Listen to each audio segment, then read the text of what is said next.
Өкпе аускультациясы.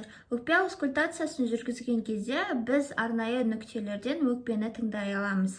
Оның ең біріншісі бізде бұғана ішті ойығы болып табылады.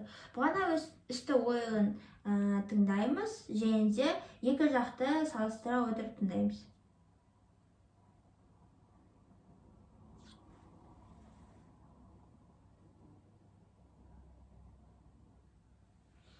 Келесі бізде төстен 1 сантиметр сыртқа қарай шығып, бірінші қабырға аралықты екі жағын салыстыра отырып тыңдаймыз.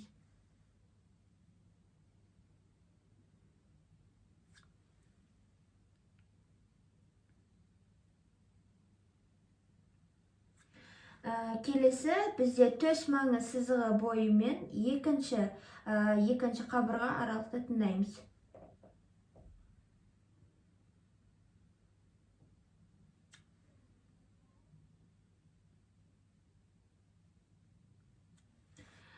Келесі бұғана орта сызығымен біз үшінші қабырға аралықты тыңдаймыз.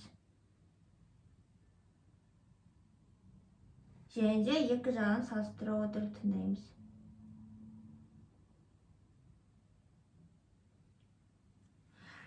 Және де келесі қолымызды жоғары басыңызға қойыңыз.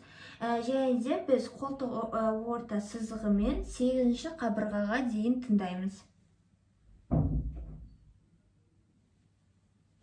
Және де екі жақты салыстыра отырып тыңдаймыз.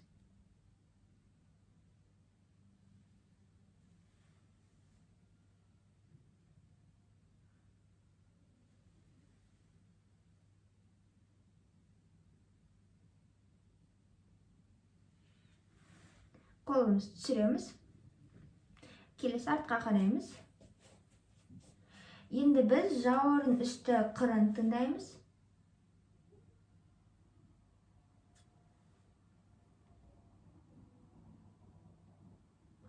Жауырын аралықты тыңдаймыз.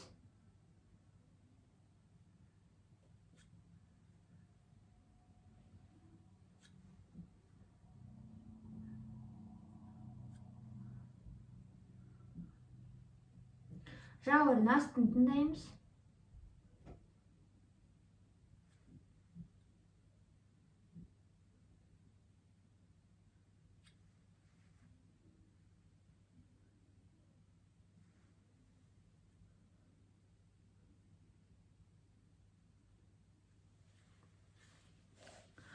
Алдыға қарай беріңіз.